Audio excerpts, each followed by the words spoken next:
नमस्कार, मैं हूं Vicky Gupta, VGCC films and casting. और हमारे साथ हैं विजय सर, जो कि इनकी फिल्म आई थी लखनऊ जंक्शन। उनके खास हमारे खास हैं। और इनकी सर की एक और नई फिल्म आ रही है, बहुत जल्दी हम उसकी कास्ट स्टार्ट करेंगे। और thank you so much sir. Thank you Vicky, तुमने बुलाया, बहुत अच्छा लगा। और कंग्रेचुलेसन, नया कैमरा लिया हुआ है उसके लिए बहुत मुबारक हो। इसी तरह से अच्छा काम करते रहो, अपने देश में पूरे देश का नाम रोशन करो, अच्छी फिल्में करो, अच्छी कास्टिंग करो। और मैं चाहूँगा कि सनातन को लेके बहुत अच्छा काम करो, जिस पे हम लोग अभी काम भी कर रहे हैं, आप भी करो। और ऑफिस भी अच्छा बनाया तुमने, बहुत अच्छा लगा आपके पास आकर के, अच्छा लगा। और विक्की बहुत अच्छा काम कर रहा है, ऐसे ही काम करते रहो, अच्छे टैलेंट को मौका दो जो दूर दूर से आते हैं मुंबई में।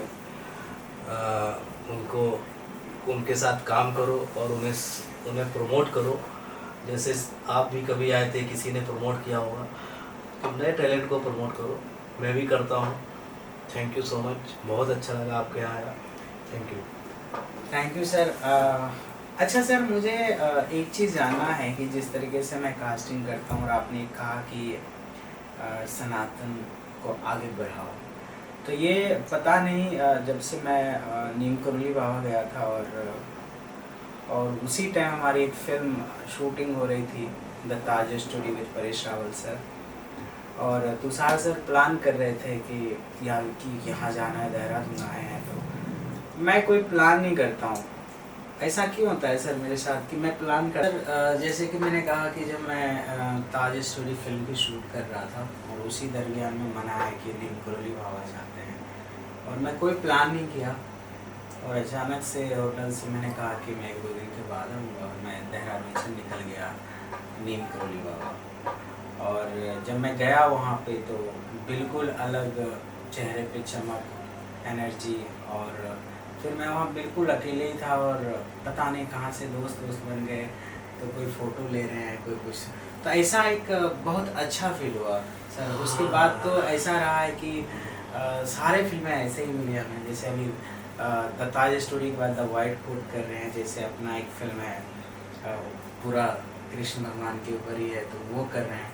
तो इस तरह की चीज़ें मिलना स्टार्ट हो गई है सर। देखिए, सबसे पहले तो ये मैं बताऊँ, ये सोच जो होती है ना, ये संस्कृति सनातन जो हम बात कर रहे हैं, कि ये हमारे घर से ही होता है कि हमको संस्कार कैसे दिए हुए हैं। कहीं ना कहीं हमारे जो बुजुर्ग, हमारे माँ बाप का, उनका कर्म किया हुआ होता है। जब हम अचानक कहीं जाते हैं, भगवान के दर्शन होना, इनके दर्शन हो रहे हैं, तो ये सब हमारे बुजुर्गों का आशीर्वाद होता है। आप पहली बार नीम करोली बाबा नहीं गए आप, ये तो नीम करोली बाबा की तो एक अलग ही गाथा है। और वहाँ तो सबको जाना चाहिए, सब लोग वहाँ जाते हैं, उनको मानते हैं। और भगवान को आप नहीं ढूंढते हो। लोग बोलते हैं ना कि भगवान आपको स्वयं ढूंढते हैं। जब आपके एक इच्छा होती कि मुझे भगवान से मिलना है, तो भगवान आपको स्वयं बुला लेते हैं। जब उनको बुलाना होता ना, तो फिर उस समय तैयारी और तैयार होकर के जो बोलते हैं ना कि यार अभी टाइम आएगा, मैं भगवान के दर्शन करने जाऊँगा, यहाँ जाऊँगा, तो वो लोग कभी नहीं कर पाते। अचानक होता है कि अचानक आपको ऐसा लगेगा और अचानक आप जाओगे, भगवान के दर्शन भी हो जाएंगे, उनके दर्शन भी आप करते हो। और जो आप बोल रहे हो कि सनातन की चीज़ें मैं कर रहा हूँ, तो ये अच्छी बात है, आप सनातन की चीज़ें कर रहे हो। ये भी कहीं ना कहीं आपके कर्म हैं, पुराने कर्म हैं, आपके माँ बाप के कर्म हैं, जो उन्होंने आपको आशीर्वाद दिया है कि आप सही राह पे चल रहे हो, अपनी संस्कृति को आगे बढ़ा रहे हो। हम तो चाहेंगे इसी तरह की फिल्में बननी चाहिए, सब इसी तरह से। और आगे हमारे सनातन को लेकर के जितना आप अच्छा काम कर सकते हो, उतना अच्छा आप काम कीजिए। और जैसे आपने कहा कि सर आपको बुलाया जाता है या आपके पेरेंट्स का आशीर्वाद होता है, ये बात सच है। और मेरे पिताजी जो हैं, और बिल्कुल बिना पूजा पाठ किए हुए, और मुझे भी बताते हैं कि तुम अच्छा करो और अच्छा कर रहे हो।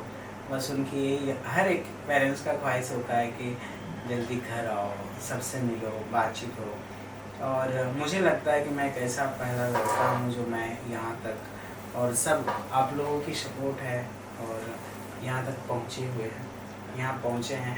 और नेक्स्ट वापस से प्लान हो रहा है हमारा कि हम वापस से कहीं, अब आज ही मन में मेरा आ रहा है कि कहीं ना कहीं कल वर्षों में हम निकलेंगे बाहर।